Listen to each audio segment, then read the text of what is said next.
हम लोगों ने स्थानीय लोगों से भी बात किया, उस इलाके के लोगों से। हम लोगों को बताया गया कि भरत तिवारी वैसा नहीं था, उसको इस प्रकार से उकसाया गया है। वहां पर जो मुखिया है, पूर्व और वर्तमान दो मुखिया, वो आरजेडी समर्थक है लोग। और कई एनकाउंटर भी हुआ और एनकाउंटर के वो समर्थक भी रहे कि भाई अपराधियों की कोई जात नहीं होती है।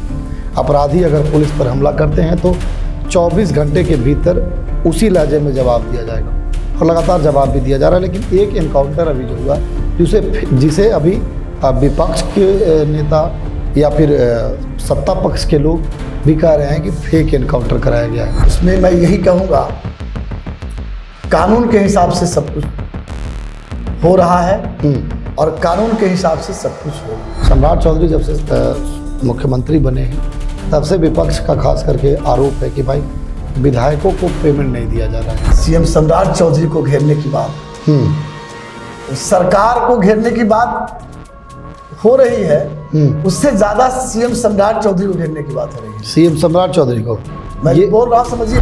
भरत भूषण, उनको तो शहीद बताया जा रहा है। अब लगातार कैंडल मार्च निकाली जा रही है।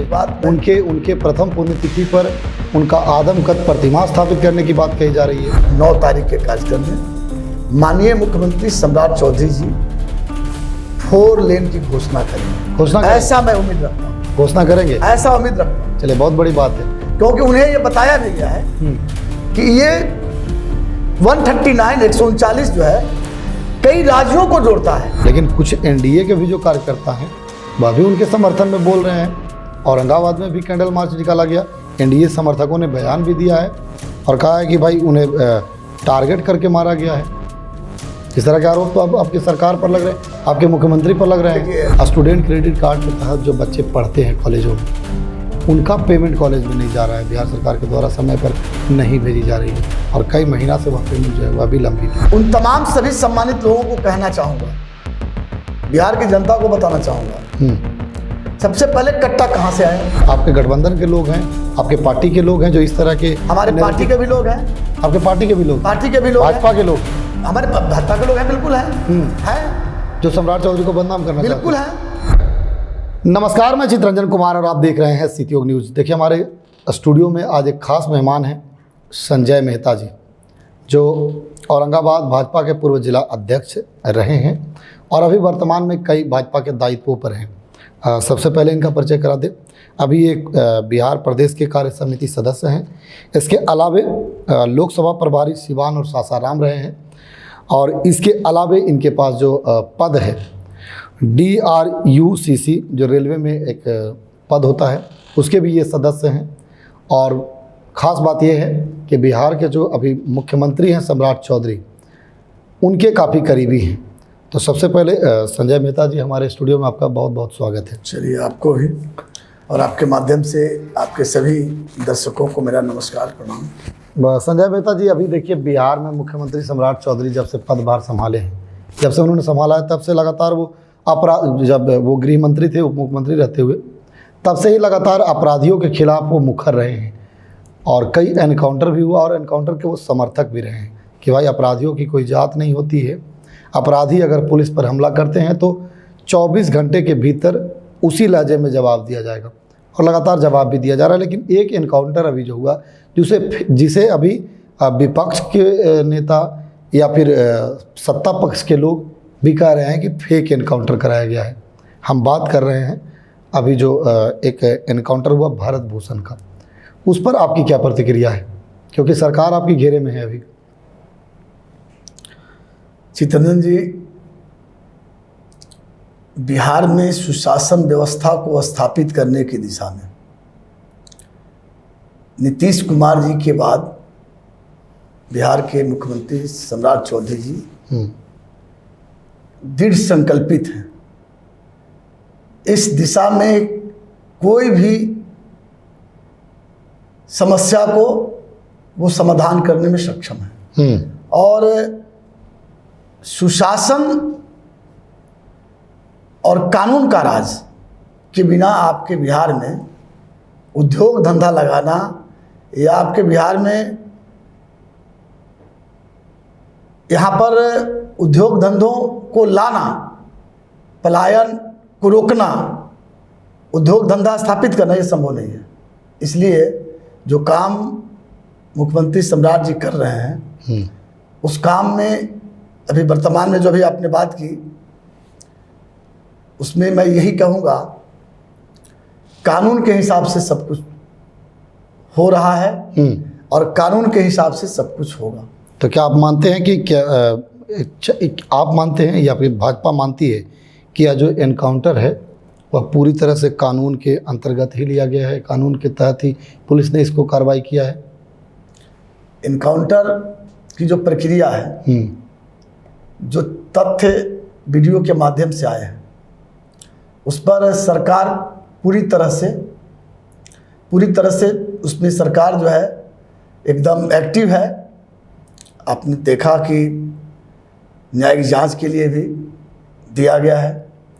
बहुत जल्द न्यायिक जांच का जब प्रक्रिया पूरी होगी तो बहुत से तथ्य सामने आएंगे। तो अभी बोलना बहुत जल्दबाजी होगा, इसलिए न्यायिक जांच के बाद इतना जरूर मैं आश्वस्त करूंगा आपके माध्यम से तमाम दर्शकों को। अभी मैं जो देख रहा हूं सोशल मीडिया पर जिस प्रकार का इस इनकाउंटर के बहाने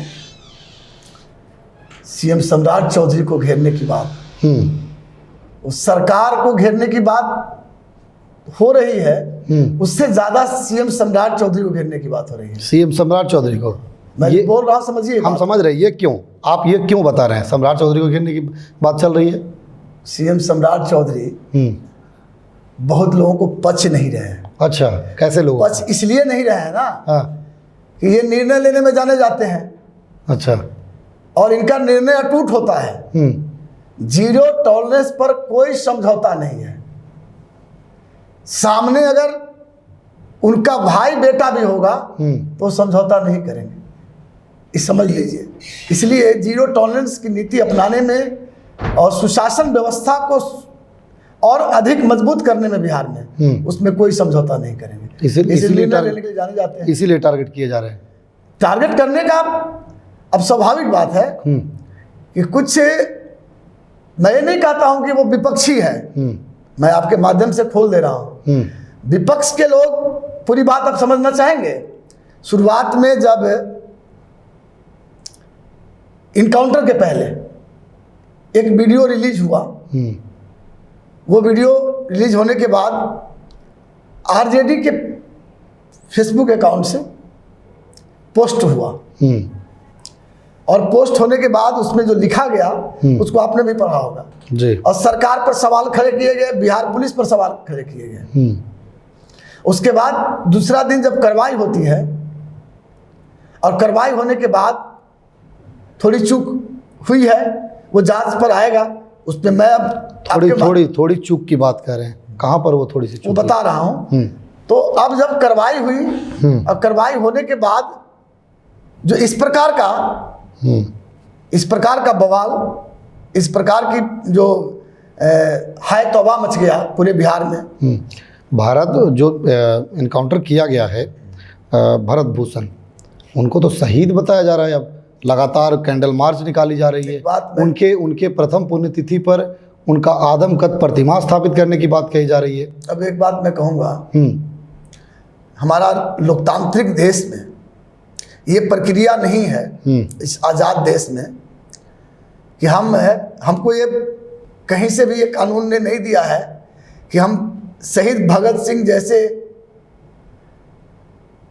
स्वतंत्रता सेनानी को, जिन्होंने अपना बलिदान दिया, हम किसी और को खड़ा करें। ये मुझे कानूनन अधिकार नहीं है। लेकिन अगर जो लोग बोल रहे हैं, दुर्भाग्य है, मैं दुर्भाग्य ही समझूंगा जो इस प्रकार की बातें मैं सुन रहा हूं, आप सुन रहे हैं, कि अगर तुलना अगर कर दिया जाए गांधी जी से, तुलना अगर कर दिया जाए भगत सिंह जी से, चंद्रशेखर आजाद जी से, ये दुर्भाग्यपूर्ण है।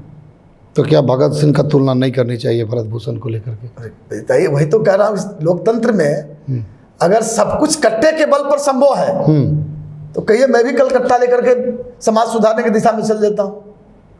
बहुत से सवाल खड़े होंगे। मैं आपके चैनल के माध्यम से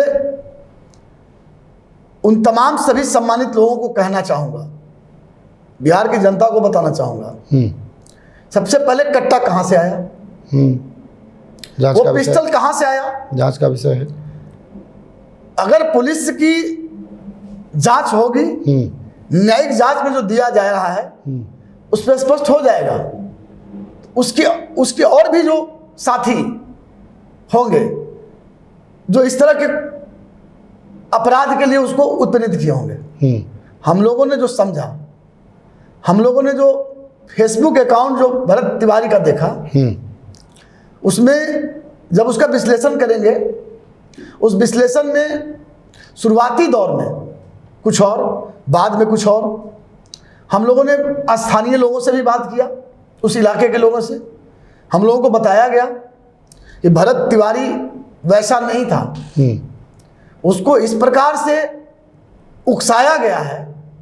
वहाँ पर जो मुखिया है, पूर्व और वर्तमान दो मुखिया, वो आरजेडी समर्थक है लोग।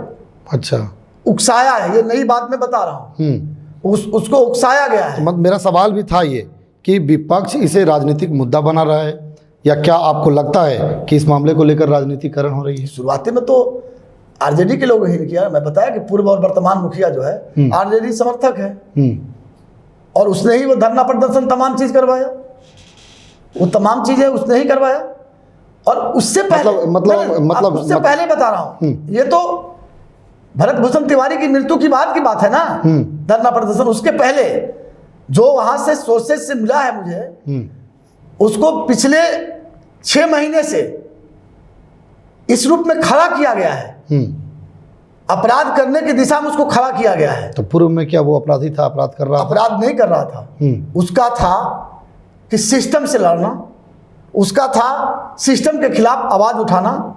और बाद में जब इन लोग जब इसके संपर्क में आए, भरत भूषण तिवारी के संपर्क में आए ये लोग। कैसा सिस्टम के खिलाफ खड़ा होना? सिस्टम के खिलाफ जैसे वहाँ के जो जिला प्रशासन और अनुमंडल प्रशासन की जो भी कुछ थोड़ी बहुत खामियां थी, उस विषय पर वो बोलता था। वहाँ के विस्थापितों के बारे में भी बोला है, जो बाढ़ की समस्या को लेकर के। ये सारी चीजें उस समय तक सही चलते रहा। बाद में आरजेडी समर्थकों ने, जिनकी मैं चर्चा कर रहा हूं, उन लोगों ने जब भरत भूषण तिवारी को संपर्क में लिया, तो कट्टा, ये तमाम इस रूप का जो देख रहे हैं, जो एक आपराधिक छवि का ये तो आप जो विपक्ष के द्वारा आरोप लग रहा है उस पर आप प्रतिक्रिया दे रहे हैं, लेकिन कुछ एनडीए के भी जो कार्यकर्ता हैं वह भी उनके समर्थन में बोल रहे हैं। औरंगाबाद में भी कैंडल मार्च निकाला गया, एनडीए समर्थकों ने बयान भी दिया है और कहा है कि भाई उन्हें टारगेट करके मारा गया है। इस तरह के आरोप तो अब आपकी सरकार पर लग रहे हैं, आपके मुख्यमंत्री पर लग रहे हैं। देखिए, यहाँ पर मुख्यमंत्री जी को टारगेट करना एक बहाना है। इस इनकाउंटर के बहाने मुख्यमंत्री जी को टारगेट करना वो सियासी चाल है। वो सियासी चाल इसलिए भी है ना कि आप भी मुख्यमंत्री बनना चाहते हैं, हम भी मुख्यमंत्री बनना चाहते हैं। मेरा कार्यशैली राष्ट्रीय नेतृत्व को बढ़िया लगा और गठबंधन के घटक दलों को बढ़िया लगा, तो मुझे मेरा नाम प्रोजेक्ट किया गया।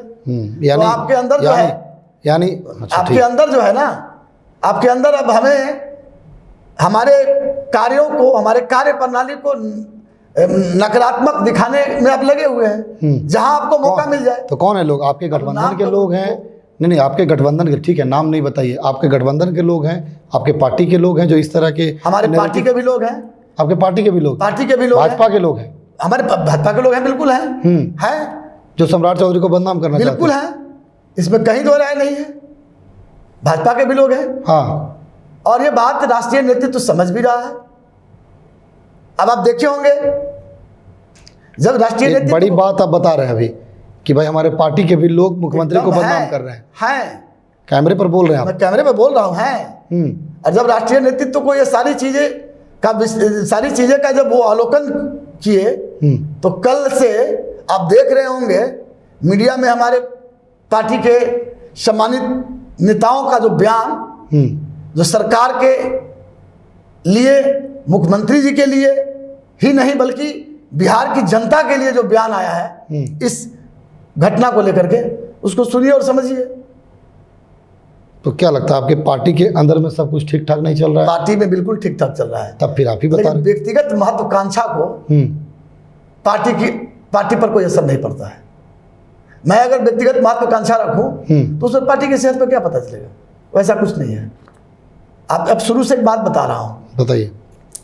जब मुख्यमंत्री जी 15 अप्रैल को मुख्यमंत्री का शपथ ग्रहण लिए तो उसके बाद से एक नैरेटिव चलाना शुरू किया लोग। वो विपक्ष के लोग भी थे और हमारे एनडीए के भी लोग थे।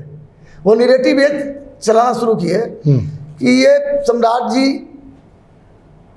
नीतीश कुमार के चहीते हैं, ये 6 महीना के मेहमान हैं मुख्यमंत्री के पद के रूप में।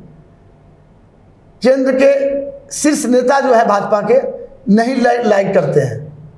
ये मुख्यमंत्री जी पूर्व मुख्यमंत्री नीतीश कुमार जी के चलते बने हैं। ये नैरेटिव फैला।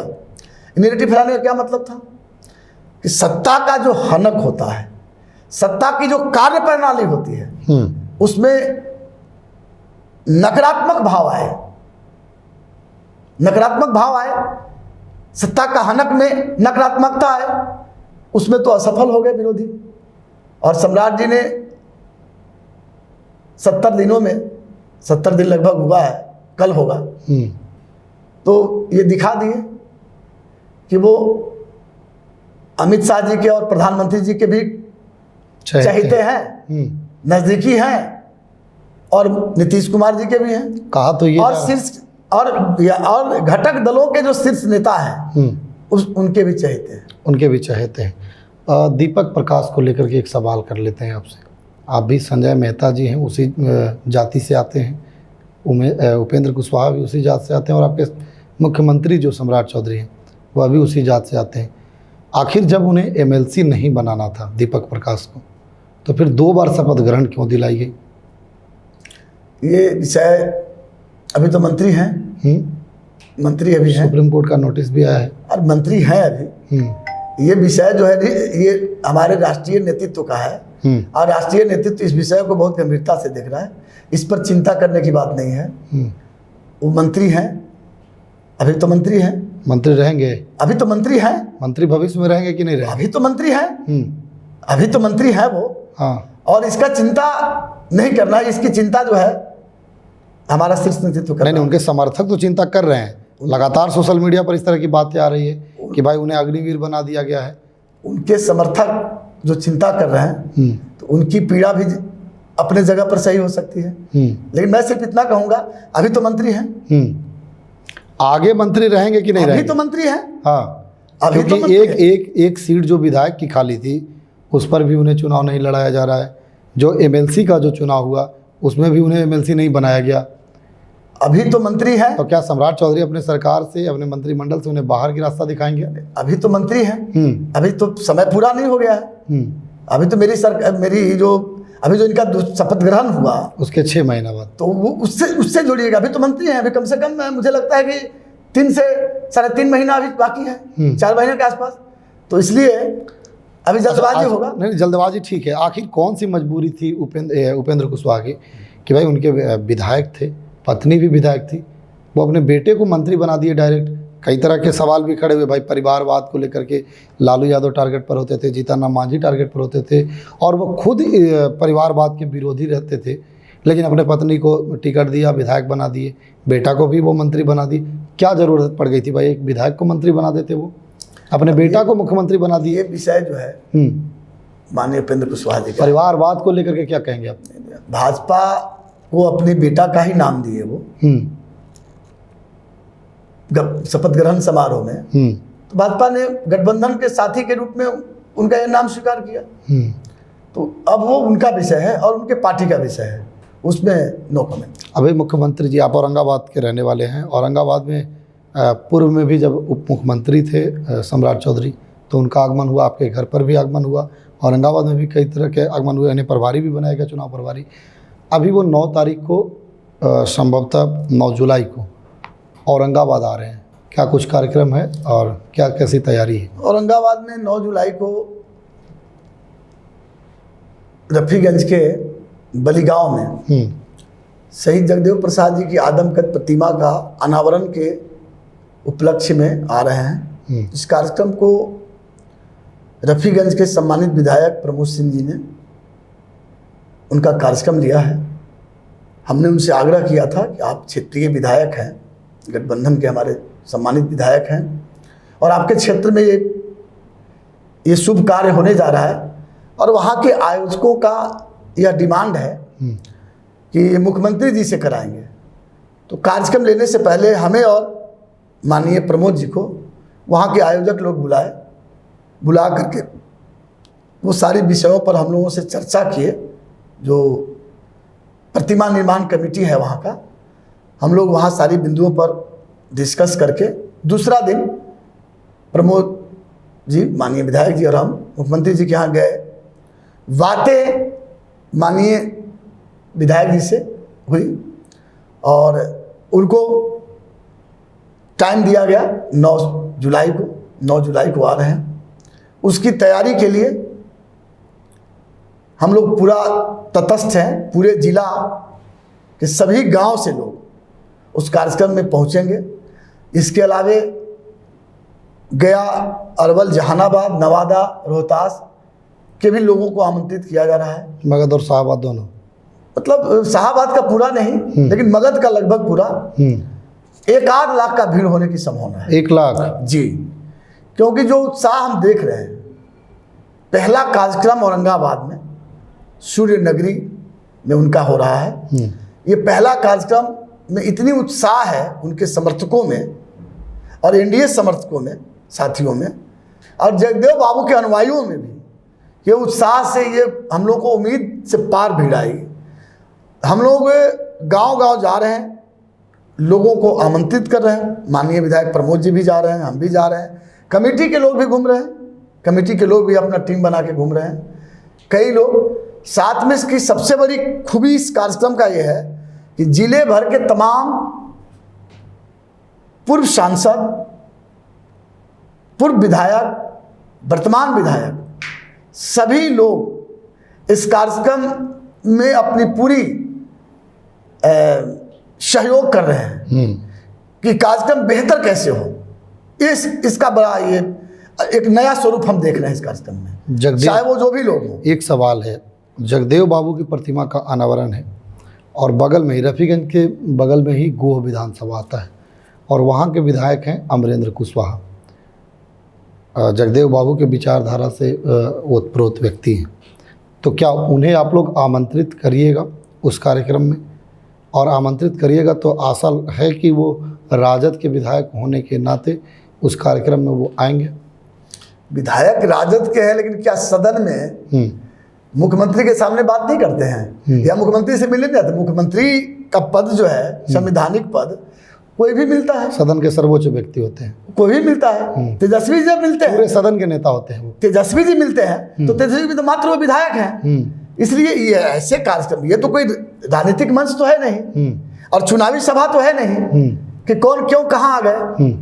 इसलिए ये विषय वो कमेटी के लोग जो है उनका मानना है कि जितने भी जिले के पूर्व वर्तमान विधायक और सांसद हैं, एमएलसी हैं, पूर्व वर्तमान, सब हमारे विशिष्ट अतिथि हैं और उनके मार्गदर्शन में एक कार्यक्रम होना है।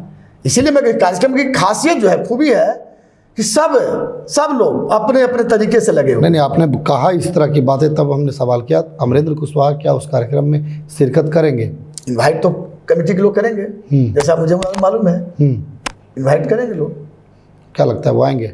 अब ये प्रश्न का उत्तर हम दे सकते हैं क्या?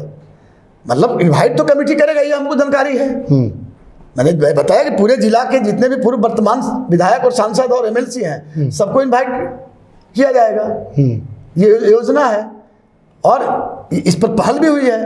और मैं इसलिए तो बता रहा हूँ कि सब लोग लगे हुए हैं इस कार्यक्रम को भव्य ऐतिहासिक बनाने के लिए, सफल बनाने को लेकर। जी, अंतिम सवाल कर लेते हैं। सम्राट चौधरी जब से मुख्यमंत्री बने हैं तब से विपक्ष का खास करके आरोप है कि भाई विधायकों को पेमेंट नहीं दिया जा रहा है।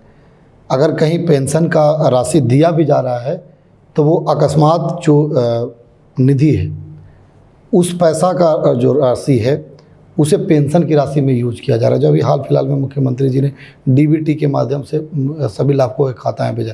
तो क्या सही में बिहार का जो कोष है, बिहार का जो खजाना है वो खाली हो चुका है? डबल इंजन की सरकार है, अब कोष खाली है, ये मुद्दा ही नहीं विपक्ष के पास है। अच्छा, वित्त मंत्री विपक्ष के लोग हैं तो उनको आंकड़ा मालूम है।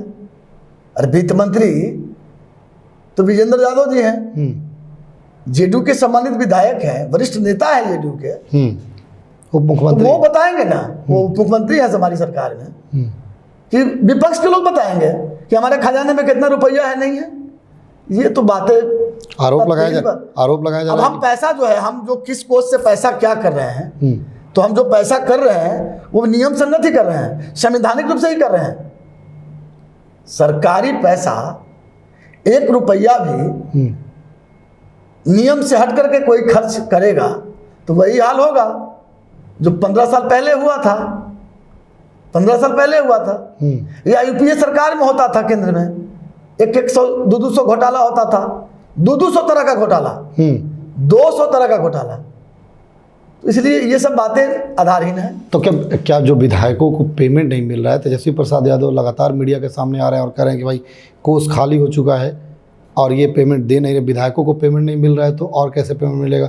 अभी एक और सवाल है, स्टूडेंट क्रेडिट कार्ड के तहत जो बच्चे पढ़ते हैं कॉलेजों में, उनका पेमेंट कॉलेज में नहीं जा रहा है, बिहार सरकार के द्वारा समय पर नहीं भेजी जा रही है और कई महीना से वह पेमेंट जो है वह भी लंबित है।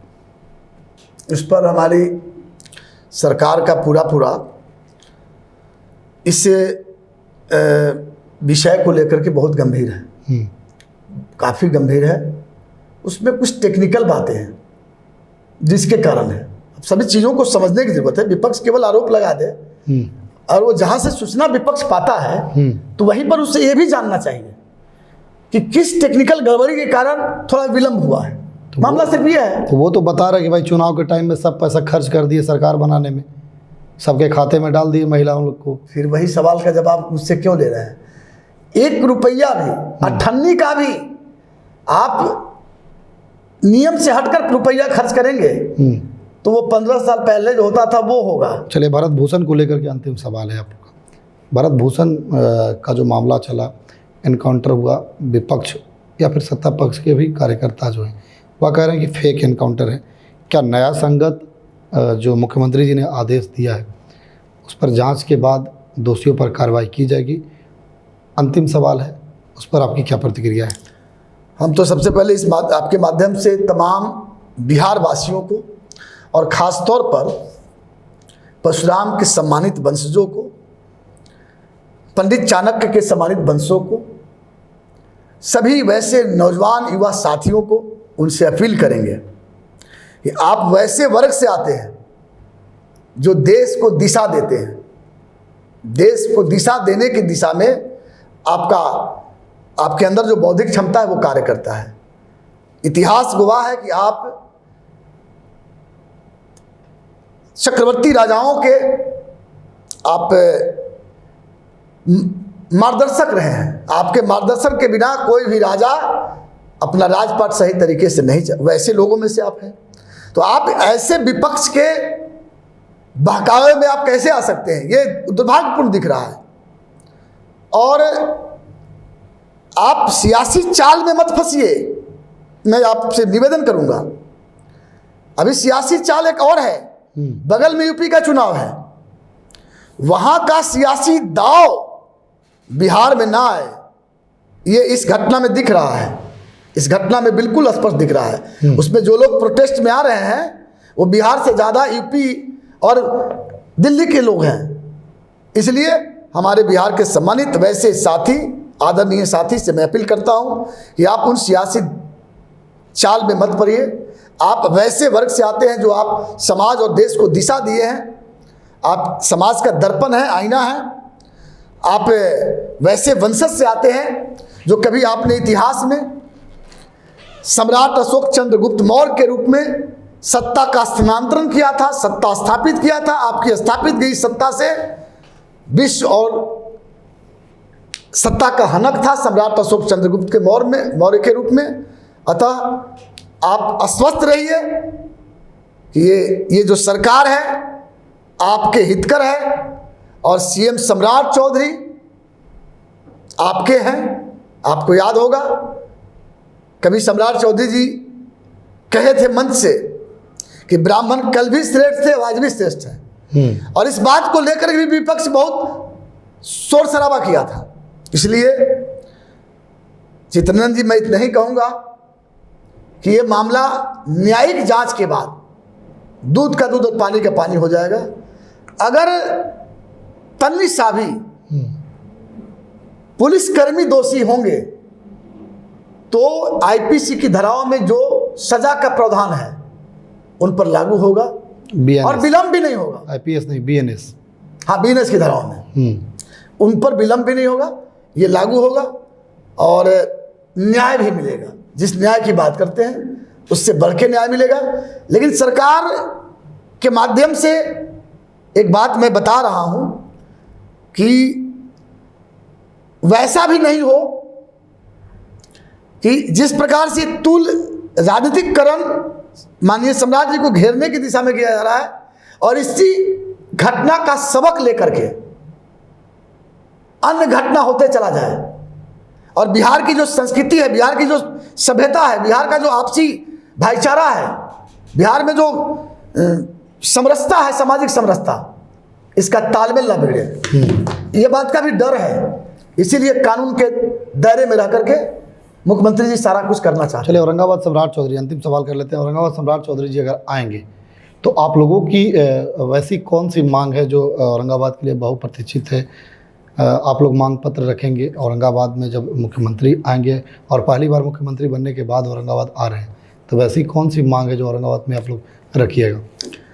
ये मांग तो हमारे औरंगाबाद वासियों के लिए सबसे पहला मांग सासाराम में जो 4 लेन बना उसके कारण ये 4 लेन जो है नहीं बना है, उसके कारण ये 4 लेन जो है विलंब हुआ है। नहीं बना ऐसा कैसे कहिएगा? नहीं बना है, उसके बाद नहीं बना ऐसा मत कहिएगा ना, क्योंकि हम भी मिले हैं ना। हाँ। हम भी मिले हैं माननीय नितिन गडकरी जी से। हाँ।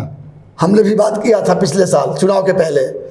तो नहीं विलंब हुआ है और ये एक चुनावी शगुफा रह गया। चुनाव में विपक्ष के लोग जो हवा खड़ा कर दिए कि उसके चलते नहीं बन रहा है, विलंब हुआ है। तो ये पहला मांग 139 जितना जल्दी हो सके। NH 139। हाँ, आप NH 139 पर बात कर रहे हैं तो हम एक बार सवाल कर लेते हैं आपसे। NH 139 की चौड़ीकरण करना है, लोड काफ़ी हो चुका है और जो नियम कहता है उसके नियम को वो फुलफिल करता है कि भाई वो चौड़ीकरण हो सकता है। चौड़ीकरण न करके बाईपास का निर्माण कराया जा रहा है और उसको लेकर के अब औरंगाबाद में आंदोलन भी तेज हुआ है, आंदोलन भी लोग कर रहे हैं और लगातार इसको लेकर के अब कह रहे हैं कि भाई हम लोग पटना जाएंगे, विधानसभा का घेराव करेंगे, उससे भी नहीं होता है तो हम लोग जंतर मंतर दिल्ली जाएंगे, ट्रेन को बुक करके भी दिल्ली जाएंगे। तो बाईपास निर्माण क्यों, सड़क चौड़ीकरण क्यों नहीं? अभी फिलहाल तो जो राशि अलॉट हुआ है वो बाईपास निर्माण का ही है, चौड़ीकरण का ही प्रपोजल चल रहा है। ये चौड़ीकरण में 4 लेन का प्रपोजल चल रहा है और वो होगा। मुझे विश्वास है इस कार्यक्रम में 9 तारीख के कार्यक्रम में माननीय मुख्यमंत्री सम्राट चौधरी जी 4 लेन की घोषणा करेंगे। ऐसा मैं उम्मीद रखता हूँ। घोषणा करेंगे, ऐसा उम्मीद रखता हूँ। चलिए, बहुत बड़ी बात है क्योंकि उन्हें ये बताया भी गया है कि ये 139 जो है कई राज्यों को जोड़ता है। इस रास्ते से वो कई बार आए भी हैं औरंगाबाद। हाँ, बिल्कुल। यहीं तक नहीं आए हैं, वो झारखंड से भी कई बार आए हैं बाय रोड। कठिनाई छत्तीसगढ़ से भी कई बार आए हैं। पहले कठिनाई का सामना तो वो भी कई बार मैं उनके साथ रहा हूं जब छत्तीसगढ़ से वो बाय रोड आए हैं। तो इस मामले में भौगोलिक दृष्टिकोण से ये सड़क जो है 4 लाइन के लिए उपयुक्त है। ये हम लोगों को पहला डिमांड है। दूसरा, कॉलेज, मेडिकल कॉलेज का जल्दी से उसमें काम लग जाए। इस संदर्भ में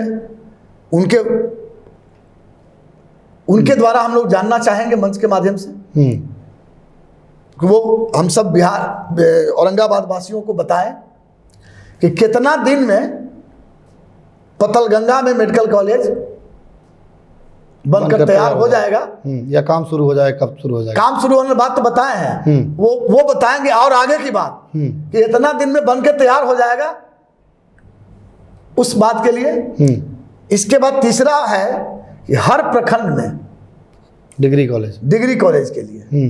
तब चूंकि रफीगंज में आ रहे हैं तो रफीगंज के सम्मानित लोगों का यह डिमांड रहेगा कि मदनपुर और रफीगंज में डिग्री कॉलेज का नींव कब होगा, कब शुरू होगा। उसको लेकर के तो स्थानीय विधायक ने भाई ये बता भी दिया कि भाई डिग्री कॉलेज अब बनेगा रफीगंज विधानसभा के मदनपुर। इसका जो है ना वो पूरी बातें मुख्यमंत्री तो जी, जमीन को लेकर के कुछ बात चल रहा था मदनपुर में, वो सब हुआ है, खत्म हो चुका है। हाँ, सॉर्ट आउट हो गया, यानी कि वो घोषणा होगी इस बार। हाँ वो होगी। ये वहाँ का 3 मांग रहेगी हाँ, मुख्य रूप से। डिमांड रहेगा। चलिए बहुत बहुत धन्यवाद। तीसरा चौथा जो मैंने घूमा और समझा जिले के जिले के सम्मानित जो बुद्धिजीवी हैं कि औरंगाबाद जिले का नामकरण बदले, औरंगाबाद जिले का नामकरण बदले। ये नाम जो है अब जब जिभा पर लाने में भी थोड़ा हिचकिचाहट होती है। अच्छा, तो नामकरण के संदर्भ में भी मुख्यमंत्री जी का घोषणा होगा, मुख्यमंत्री जी के पास बात आएगी, डिमांड होगा। अच्छा, अभी डिमांड आएगा, यही है। इसको लेकर के चार जो मांग है वो करिएगा। चलिए बहुत बहुत धन्यवाद। संजय मेहता जी ने बड़ा ही मुखरता से भरत भूषण एनकाउंटर को लेकर के भी बातें कही और मुख्यमंत्री का आगमन औरंगाबाद में होना है उसको लेकर के भी उन्होंने बड़ा ही प्रमुखता से बातें रखा है। 4 बात जो इन्होंने रखा है बड़ा ही रोचक बातें हैं, औरंगाबाद के हित में बातें हैं, मेडिकल कॉलेज हो या फिर डिग्री कॉलेज हो। और उसके अलावा एक बात जो अभी हाल फिलहालों में काफ़ी तेज होता जा रहा है, 2 मुद्दा NH 139 और औरंगाबाद ज़िले का नाम बदलने को लेकर के। औरंगाबाद ज़िले को नाम बदलने को लेकर के देव की बात चल रही है, कुछ लोग आदित्य नगर भी कह रहे हैं। आप लोगों ने क्या सुझाव दिया है उन्हें या क्या सुझाव देंगे? देव नगरी को स्वतंत्र छोड़ा जाए। वो भारत का एक धरोहर है, भारत नहीं बल्कि विश्व में उसको जो इधर एशिया में देश है वो देवनगरी को अलग ढंग से देखा जाता है, इसलिए उसका नाम को थोड़ा स्वतंत्र रखा जाए। उसका जो पर्यवाची है, सूर्य भगवान का जितने भी पर्यवाची हैं, जो शूट करता है, लोग आदित्य नगर बात कर रहे हैं, वो पर्यवाची है। आप लोगों ने आदित्य नगर को लेकर के बातें रखी, उस पर जो सहमति बन जाए उस पर मुख्यमंत्री जी। चलिए बहुत बहुत धन्यवाद। तो देखिए चारों बातें जो इन्होंने कहा वह काफ़ी औरंगाबाद के लिए रोचक है। आने वाले दिनों में जो 9 जुलाई को मुख्यमंत्री सम्राट चौधरी औरंगाबाद के रफीगंज विधानसभा अंतर्गत बलिगांव में आएंगे और जगदेव प्रसाद जी के मूर्ति का अनावरण होगा। उसमें क्या क्या बातें कहते हैं, संजय मेहता जी ने जो बातें कही है, क्या उस बात को वो कहते हैं। एक बात प्रमोद कुमार सिंह जो विधायक हैं रफीगंज विधानसभा के, उमगा महोत्सव में मेरे ही माइक पर मेरे ही सवालों पर जवाब दिया था कि उमगा में रोपवे का निर्माण होगा और खुद मुख्यमंत्री उसका घोषणा करेंगे। हालांकि समृद्धि यात्रा में जब आए थे मुख्यमंत्री तब तो घोषणा नहीं हुई थी, जब उस समय तत्कालीन मुख्यमंत्री नीतीश कुमार थे, लेकिन अब मुख्यमंत्री सम्राट चौधरी हैं, तो क्या उमगा को लेकर के भी कोई घोषणा होगी, रोपवे को लेकर के होगा, उमगा के विकास को लेकर के होगा, वो तो आने वाला वक्त बताएगा। 9 तारीख को पता चल जाएगा। बाकी आपकी क्या प्रतिक्रिया है कमेंट बॉक्स में बताइएगा। हम फिर मिलेंगे ऐसे ही मेहमानों के साथ, तब तक के लिए दीजिए मुझे और धीरज को इजाज़त। देखते रहिए सिटी न्यूज़। धन्यवाद।